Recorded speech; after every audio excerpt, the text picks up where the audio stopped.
नमस्कार प्रेक्षकांनो, शिवा मालिकेच्या आजच्या भागामध्ये आपण पाहणार आहोत की आता सगळ्या हळदी कुंकूला आलेल्या बायका आता शिवाला नावं ठेवत असतात आणि ते सगळ्यांचं ऐकून घेतल्यानंतर आता शिवा म्हणते की आजपर्यंत माझ्या केसाबद्दल ना खूप लोक मला बोललेत, पण त्या वेळेस मला काहीच वाईट वाटलं नाही, पण आज मला खऱ्या अर्थाने तुम्ही बोललात त्याचं वाईट वाटलं, कारण आज तुम्ही हे बोलणं माझ्या सासूबाईसमोर बोललात. शिवा म्हणते की माझी सासूबाई आहे ना, त्यांनी मला मी जशी आहे तसं ॲक्सेप्ट केलं आणि हा त्यांच्या मनाचा मोठेपणा आहे. शिवा म्हणते की मला या गोष्टीचा अभिमान वाटतो आणि ते ऐकून सीताई, उर्मिला, संपदा तिघीही खुश झालेल्या असतात. त्या बायका आता शिवाचं बोलणे ऐकत असतात. शिवा आता त्यांना म्हणते की तुम्ही सुद्धा तुमच्या सुनांना ॲक्सेप्ट केलं पाहिजे बरं का, आणि ही माझी ओळख आहे आणि ही जी माझी ओळख आहे ना, ती ओळख मला याच समाजाने तयार करायला लावली आणि जर अशी चांगली वेगळी ओळख जर निर्माण करायची असेल तर त्यात तुम्हाला काय प्रॉब्लेम, असा प्रश्न आता शिवा त्या बायकांना करते. आणि लगेच आता शिवा म्हणते की माझे केस लहान आहेत, त्याचा तुम्हाला काही प्रॉब्लेम आहे का, असू शकतो. त्यानंतर आता शिवा म्हणते की त्याच्या पाठीमागे एक गोष्ट आहे बरं का, आजपर्यंत ते मी कोणालाच सांगितलं नाही, पण आज ती गोष्ट मी तुम्हाला सांगते. ते आता ऐकता सगळ्या बायका शिवाकडे बघू लागतात आणि त्यानंतर आता शिवा सांगू लागते की गोष्ट माझ्या लहानपणीची आहे. आणि शिवा सांगू लागते की जेव्हा ती स्कूलमध्ये लहान असताना खेळ खेळत होती, त्याच वेळेस एक मुलगा पाठीमागे येऊन खेळ खेळत असताना शिवाच्या वेण्या वळतो आणि शिवा म्हणते की त्यावेळेस लहान असताना माझे केससुद्धा असे लांब सडक होते आणि जेव्हा त्या मुलाने माझ्या वेण्या वडल्या तेव्हा मला राग येऊन मी त्या मुलाच्या सणकण कानाखाली मारले, तर आता शिक्षक त्यावेळेस मला बोलले.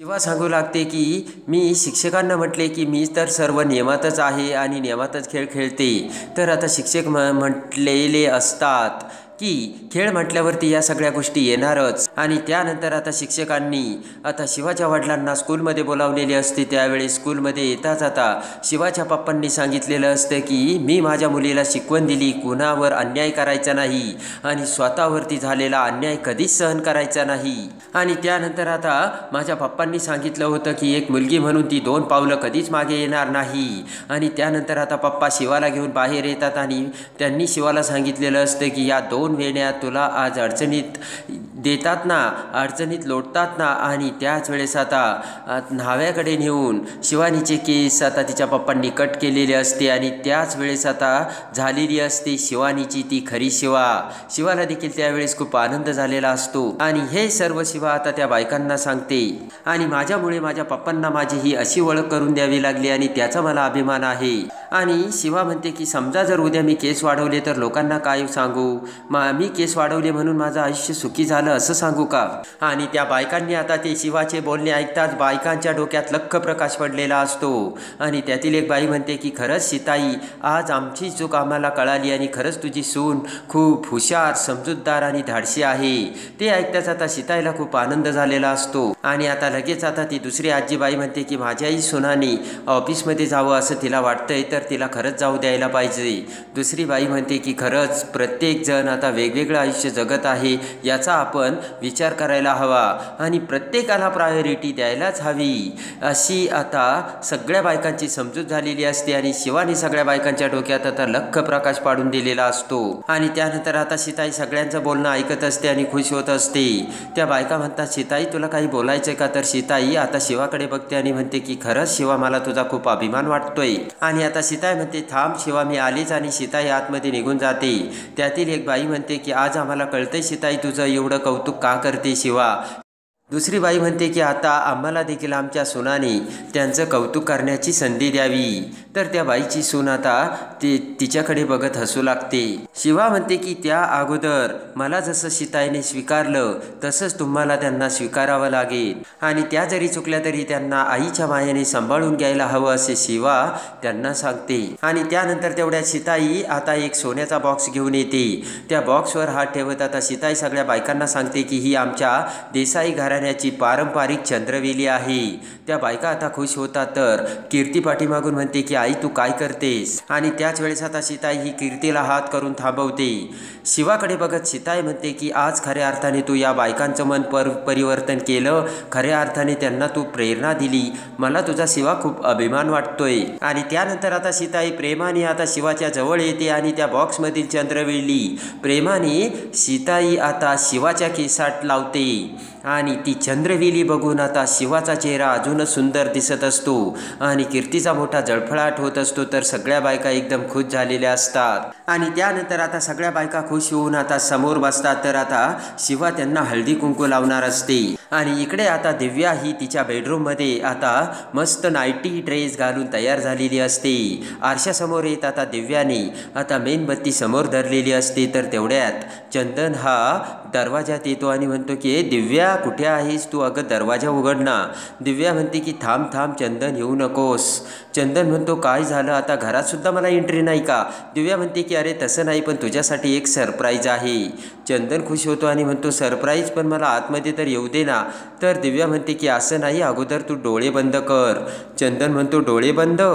आणि चंदन म्हणतो की नक्की मी डोळे बंद करू का? तर दिव्या म्हणते हो. चंदन डोळे बंद करतो आणि म्हणतो केले बरं का. आणि त्यानंतर आता चंदनने डोळे बंद करताच आता दिव्या दरवाजा उघडते आणि दिव्या आता चंदनला आतमध्ये घेऊन येते आणि त्यानंतर आता लगेच दिव्या म्हणते की उघड चंदन आता डोळे. तर चंदन डोळे उघडतो आणि समोरचे ते आता भयानक दृश्य बघून चंदनला मोठा आश्चर्याचा धक्काच बसलेला असतो. दिव्याने आता सगळी रूम आता सुहागरात्रीसारखी सजवलेली असते. सगळीकडे फुगे लावलेले असतात आणि दीपमाळांच्या उजाडात आता गुलाबांच्या पाकळ्या आता सगळीकडे अंथरलेल्या असतात आणि दिव्याने खऱ्या अर्थाने आता चंदन आणि तिचा बेड सजवलेला असतो. ते सगळं बघून आता चंदन म्हणतो की मी आपल्याच खोलीमध्ये आलोय ना आणि ही आपलीच खोली आहेत ना, हे सगळं काय आहे? आणि त्यानंतर आता नाईटी ड्रेसमध्ये दिव्याला बघून चंदन अवाक होतो आणि म्हणतो की तू दिव्याच आहेस ना?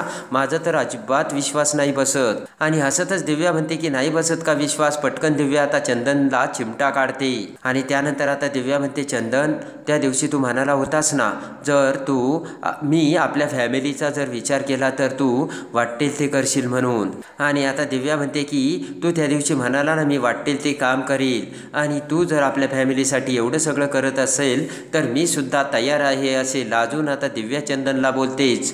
चंदनला खूप आनंद झालेला असतो आणि चंदनसाठी आकाश ठेवणी झालेली असते. चंदन हसतच म्हणतो खरंच दिव्या? तर दिव्या म्हणते हो. पटकन आता दिव्या ही चंदनला मिठी मारते. तर चंदन आता बेडवरचे फुगे हवेत उडवतो आणि त्याच वेळेस आता इकडे दिव्या विचार करते की मी हे सगळं करून ना मला हवं तेच मिळवणार चंदन. आणि त्यानंतर आता हसतच चंदन म्हणतो की दिव्या मी जास्तच एक्सायटेड झालो का गं? तर दिव्या म्हणते हो हो. आणि पटकन दिव्या आता बेडवर जाऊन बसते आणि चंदन देखील आता बेडवर उडी मारून दिव्याचे हात आपल्या हातात घेतो आणि चंदन म्हणतो की दिव्या आज मी खरंच खूप खुश आहे बरं का. आणि त्यानंतर आता चंदन म्हणतो की दिव्या जर तू अशी वागलीस तर सुखाने आपण आपल्या आयुष्यात पुढे जाऊ. आणि त्यानंतर आता पटकन इकडे दिव्या ही अंगावरती कंबल घेते आणि चंदन आणि दिव्या दोघीही आता मन आणि शरीराने एक झालेले असतात. इकडे आता शिवा तिच्या बेडरूममध्ये येते. आशू देखील शिवासमोर असतो. शिवा आता तिच्या केसात लावलेल्या चंद्रवेणीला हात लावत खुश झालेली असते आणि त्यानंतर शिवा म्हणते की आशू माझा तर विश्वास नाही बसत. आशू म्हणतो की मला माहीत होतं की एक ना एक दिवस आई तुला ॲक्सेप्ट करेल आणि तुला सोनेचा मान देईल म्हणून मला आईचा स्वभाव चांगलाच माहीत आहे असे आता आशू शिवाला बोलतो. आणि आशू म्हणतो की जर तिने एखाद्यावरती प्रेम केलं ॲक्सेप्ट केलं की ती त्या माणसाला खूप जीव लावते बरं का. तर आता शिवा म्हणते की आम्ही दोघीही सासू सुना एकदम सेम आहोत. आणि त्यानंतर आता आशू म्हणतो की हे बघ आईने तर तुला प्रेमाने ॲक्सेप्ट केलं, तिने तिचं प्रेम तुला दाखवलं, पण आमचं काय असे म्हणत आता आशू हा प्रेमाने शिवाचा हात धरतो. शिवा आता लगेचच म्हणतंय की आशुतोष देसाई अजून तुम्हाला फ्रेश व्हायचं बाकी आहे, कपडेसुद्धा व्यवस्थित बदललेले नाही आहेत तुम्ही. तर आता आशू म्हणतो की तुम्ही जरा प्रेमाने आम्हाला सुद्धा प्रेम द्या. शिवा आता आशूला अगोदर फ्रेश होऊन यायला सांगते आणि आता आशू म्हणतो की शिवा अगं पाणीच गरम नाही आहे फ्रेश व्हायला, मी तरी काय करू, जा जाऊन बघ. तर आता शिवा म्हणते की जास्त शहाणपणा करू नकोस आशू, मला कळतंय तू काय करतोयस ते. तर आता आशू म्हणतो की जा ना जाऊन बघ. इकडे आता दुसऱ्या दिवशी चंदन आणि दिव्या सकाळी उठून बसतात. तर आता चंदनने दिव्यासाठी अगोदरच चहा आणलेला असतो आणि प्रेमाने चंदन तो चहाचा कप दिव्याला देतो. दिव्या खुश होते आणि म्हणते की चंदन अरे तू कशाला त्रास घेतला, मी आणला असताना चहा. तर चंदन म्हणतो, मी जर आणला तर त्या चहाचा गोडवा थोडाच कमी होणार आहे का दिव्या? दिव्या आता खूप खुश झालेली असते. आणि त्यानंतर आता चंदन म्हणतो, दिव्या मला तुझा खरंच खूप अभिमान वाटतोय आणि तू हे जे आता ठरवलं आहेस ना, तेव्हा मी देखील आपण म्हणजे माझ्या फॅमिलीसाठी सगळं काही करेन. आणि त्यानंतर आता चंदन हा दिव्याच्या मांडीवर झोपतो. दिव्या चहा पिऊ लागते आणि विचार करते की चंदन एवढ्याशा प्रेमाने ना मला खूप काही मिळणार आहे. आणि दिव्याच्या आता डोक्यात काहीतरी काळं निळं शिजत असतं. इकडे आता जगदीशची बायको ही माई आजी म्हणजे वंदनाच्या घरी दरवाजात आलेली असते. माई आजी समोर बसलेली असते आणि तेवढ्यात आता जगदीशची बायको माई आजीला हाक मारते. तर माई आजी जगदीशच्या बायकोला बघते आणि माई आजीला राग येतो. आणि आता माई आजी म्हणते, तू कशाला आलीस आणि तू जग्या कुठे आहे?